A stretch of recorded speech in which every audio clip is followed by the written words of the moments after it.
तो शेठजी या ठिकाणी डोंगरावरती आला. डोंगरावरती आल्यानंतर त्यांनी विचारलं, तुकाराम महाराज तुम्ही काय करता? म्हणे काय नाही शेठजी, आता भजन करत होतो, भजन झालं, आता बसले जरा सावलीला. मग त्या शेठजीने सांगितले, एक काम करा, या ठिकाणी माझी जरा शेती आहे, देहूला माझी शेती आहे, मग ती शेती जरा तिच्यामध्ये आपण ज्वारी केली, मग ती शेती जरा तुम्ही राखता का, लक्ष ठेवता का? शेठजीने शब्द वापरला, लक्ष ठेवा. कोणी? शेठजीने शब्द वापरला तुकाराम महाराजांनी की शेतीकडे लक्ष ठेवा, एवढं फक्त, किंवा ध्यान द्या. ध्यान द्यायचं सांगितलं. तुकाराम महाराज म्हणले, हो इथं बसायचं तिथं बसू. ठरलं काय असेल त्यांचं ठरलं. ठरल्यानंतर तुकाराम महाराज सुद्धा शेतीकडे गेले आणि पीक चांगलं बहरलं, ज्वारी चांगली एकदम सोंगण्याची हिशोबात आली, काढण्याची हिशोबात आल्यानंतर तुकाराम महाराज तिथं बसायचे, झाडाखाली बसायचे. बसल्यानंतर हा शेठजी काही कारणास्तव बाहेर गेला, तो काहीतरी महिना 2 महिने येणार नव्हता. म्हणून त्यांनी शेठ तुकाराम महाराजांना सांगितलं की बुवा तुम्ही माझ्या शेताकडे लक्ष द्या, लक्ष द्या. मग तुकाराम महाराजांनी हो सांगितलं. तुकाराम महाराज राखण करायला लागले. राखण करता करता तुकाराम महाराज तिथंही भजन करायला लागले. कुठं? राखण करता करता तिथंही भजन करायला लागले. भजन करता करता मग ते भजन चालू झालं. आता ते भजन आपलं नव्हतं, तुकाराम महाराजांचं भजन होतं. तुकाराम महाराजांचं भजन चालू झाल्यानंतर शेजारी जे झाडं होती, जी वृक्ष होती, ती झाडं सुद्धा आनंदाने डोलायला लागली. काय?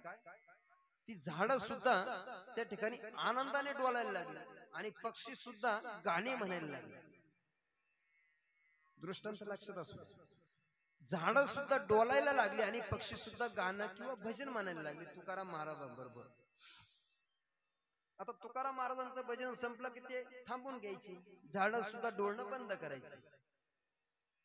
झाडं डोलणं बंद करायची, पक्षी गाणं बंद करायचे. तुकाराम महाराज भजन चालू झालं की ती सुद्धा भजन म्हणायला लागायची, झाडं डोलायला लागायची. तुकाराम महाराजांनी त्यांना विचारलं, का रे तुम्ही असं का करता? त्यांनी सांगितले, तुम्ही आमच्याकडे लक्ष देण्यासाठी, मग आम्हाला काहीतरी घेण्यासाठी काहीतरी द्यावं लागेल ना. काहीतरी घेण्यासाठी आता काहीतरी मागायचं म्हणजे काहीतरी द्यावं लागेल. आलं पुन्हा तिथंच, काहीतरी घेण्यासाठी काहीतरी द्यावं लागेल ना. मग आम्ही तुमच्या ऋणातून मुक्त होण्यासाठी आम्ही तुमच्या बरोबर देवाचं चिंतन करतोय. मग ते म्हणायची करा. मग त्यांनी सांगितलं, अरे बाबांनो, माझे सख्या भाऊबांधापेक्षा, सख्या पाहुण्यांपेक्षा सुद्धा तुम्ही माझे खूप खूप जवळची झाले. कारण आमच्या माणसाला सांगितलं भजनाला या तरी येत नाही आणि बोलवलं तरी येत नाही. मग तुम्हाला जर तुम्ही नुसतं माझं भजन ऐकलं तर तुम्ही त्याच्यामध्ये डोलायला लागले आणि भजन करायला लागले, म्हणजे तुम्ही सुद्धा काय झाले. मग तुकाराम महाराजांनी त्याच्यात काय सांगितलं, पक्ष्यांना तुम्ही ही झाडं सगळी माझी सोयरे, माझे असो सुद्धा माझे सोयरे माझे नाही, पण तुम्ही पशु पक्षी असो सुद्धा तुम्ही माझी झाले. कोणाची झाले? माझी झाले. मग ते तुकाराम महाराज असा आनंद पाहिल्यानंतर तुकाराम महाराज त्या पक्ष्यांना सांगायचे, तुम्ही एक काम करा, भजन बी करा आणि पोटभर खा. भजन करा आणि पोटभर खा. आता तुमचं गुणगान जर एखादं गायला लागलं तुम्ही काय म्हणणार आहे? वा वा वा वा, तात्यासारखा माणूस, तात्यासारखा माणूस. असं करायला लागल्यानंतर तुम्हाला आनंद वाटतो ना. मग ते म्हणले, तुकाराम महाराज तुमच्या सारखं माणूसच नाही. मग ते पक्षी सुद्धा आनंदी झाले. तुकाराम महाराज सांगायला लागले, तुम्ही भजन बी करा आणि पोटभर खा. पोटभर खा, उपाशी राहू नका. हे शेत माझ्याकडे लक्ष, फक्त ध्यान द्यायचे. तुम्ही पोटभर खा, जेवढं लागन तेवढं. अहो 15 दिवसामध्ये जी छटाक होते ना, छटाक, ते एक अर्धा किलोचे पाखरं झाले. किती? एक अर्धा किलोचे पक्षी झाले, ते चिमण्या. मग ज्वारी स्वांगण्याची वेळ आली. शेठजी 15 दिवसांनी येणार होते, पण शेठजीचं काम कॅन्सल झाल्यामुळे शेठजी ते 4-5 दिवसातच रिटर्न आले. आता रिटर्न आल्यानंतर शेठजीनं पाहिलं शेतात दानाच नाही. शेतात जाणार नाही म्हटल्यानंतर ते तुकाराम महाराजांवर खवळले. तुकाराम महाराज काय केलं तुम्ही हे? तुकाराम महाराज काय केलं तुम्ही हे? तुकाराम महाराज म्हणले शेठजी काय झालं?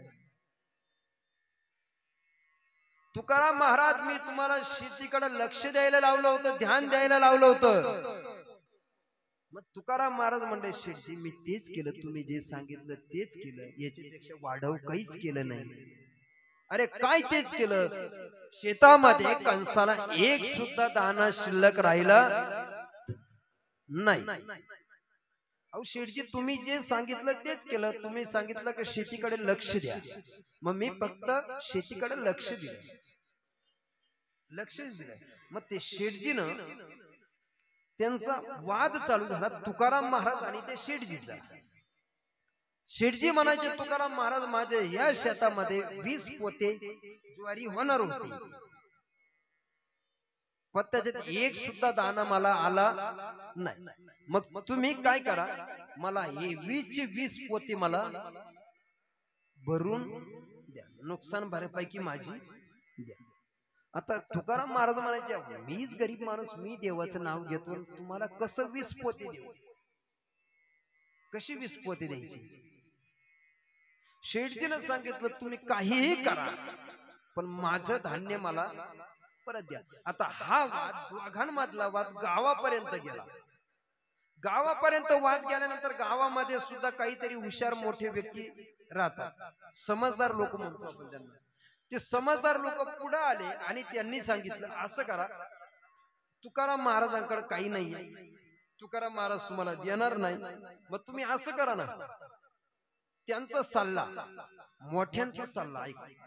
त्यांनी सांगितलं तुम्हाला जर 20 पोते होणार असेल मग शेतीमधलं एकदा धान्य काढा, ते बडवा आणि त्याची रास लावा आणि ते धान्य तयार करा. म्हणजे किती पोते तयार होतील, किती पोते शेतात तयार होतील, 5 झाले तर 15 मागा. मोठ्यांचा सल्ला हा त्या शेठजीला सल्ला.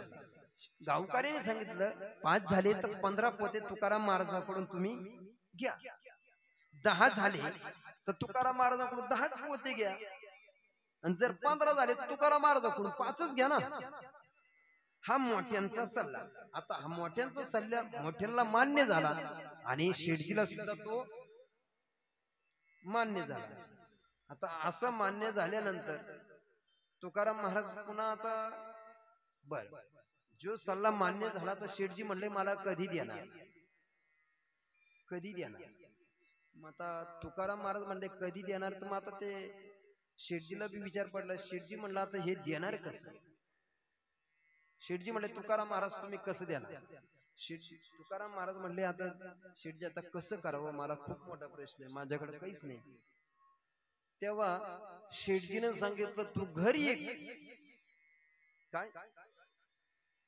घर एक, जमीन एक, काय विकायचं ते विक, पण माझे धान्य मला द्यावा लागेल. आता एवढं सांगितल्यानंतर पंढरीश पांडुरंग परमात्मा त्यालाही तिकडे विचार पडला. कुठं? पंढरपूरला विटेवर उभा पांडुरंगाला सुद्धा विचार पडला. आता हा जर भजन आपलं करीत होता, आपल्या भजनात जर सगळे आले, सगळ्यांनी धान्य काढलं, आता आपल्या भजनामुळे जर याला जर जमीन विकायची वेळ आली, आणि हा तुकाराम तर खूप भोळा आहे, तुकाराम भोळा आहे. हे पांडुरंग रुक्मिणीला सांगतात तुकाराम भोळा आहे, हा काय करेल. यांनी तुकाराम महाराजांनी त्या शेठजीला सांगितलं तुकाराम महाराज असं करू, तुमचं शेत धान्य मला भरून द्यायचंय, पण ही गोष्ट आपल्या दोघात असू द्या, कोणाला सांगू. तुकाराम महाराजांनी ही गोष्ट शेठजीला सांगितली. तुकाराम महाराज माझी बायको घरी आहे, ती कधी बाहेर गेली की मी शेत विकतो आणि तुमचं धान्य मी भरून देतो. ते तिकडे देवाला कळलं, पांडुरंगाला कळलं तिकडे तुकाराम महाराजांच्या मनात काय चाललं. एवढं कळल्यानंतर तिकडे पांडुरंगाने सुद्धा विचार केला, अरे जर आपल्या भजनामुळे जर याला जमीन जुमला विकण्याची वेळ येत असेल, हा बेघर होत असेल, तर आपले भजन करून उपयोग काय? देवासमोर गेले, देवाचं दर्शन घेणार, देवाकडे बघताय, देवाकडे असं वर बघताय, गळ्यामध्ये विणा आहे, बोट चालू आहे विणा वाजवण्यासाठी, देवाचं नामस्मरण चालू आहे आणि डोळे देवाकडे, नजर देवाकडे, देवाकडे नजर आहे. देवाकडे नजर असताना देवाची मान खाली, दृष्टांत लक्ष देऊ नये. भक्त देवाकडे बघतोय आणि देवाची मान खाली. त्यावेळेस तुकाराम महाराजांनी भजन बंद केलं, भजन बंद केलं, विना वाजवणं बंद केलं, उभे राहिले आणि देवाला विचारतात, देवा तू अशी मान का खाली घातली रे? मान का खाली घातलीस? रुक्मिणी माता सुद्धा देवाकडे बघतात, देवाने मान का खाली घातली? त्यांनी विचारलं, मान का खाली घातली? तुला टोपाचा बोजा झाला का? दुसरं काही तुझ्यावर बोजा आला का? तर पांडुरंगाने सांगितलं, तुकाराम तू जे माझं भजन करतो त्याच्यातून माझ्याकडे त्या भजनाची उतराई होण्यासाठी माझ्याकडे काही नाही तुला देण्यासाठी, त्या भजनातून उतराई होण्यासाठी तुला देण्यासाठी माझ्याकडे काहीच नाहीये. तरी पण शब्द वापरला, तरी पण तुला जे लागत असेल, जे लागत असेल ते तू मला माग, मी ते द्यायला तयार आहे. नाही काही लागत पण काहीतरी मागा. तुकाराम महाराज नाही म्हणताय, पांडुरंग म्हणताय मागा. तुकाराम महाराज नाही म्हणताय, पांडुरंग म्हणत मागा.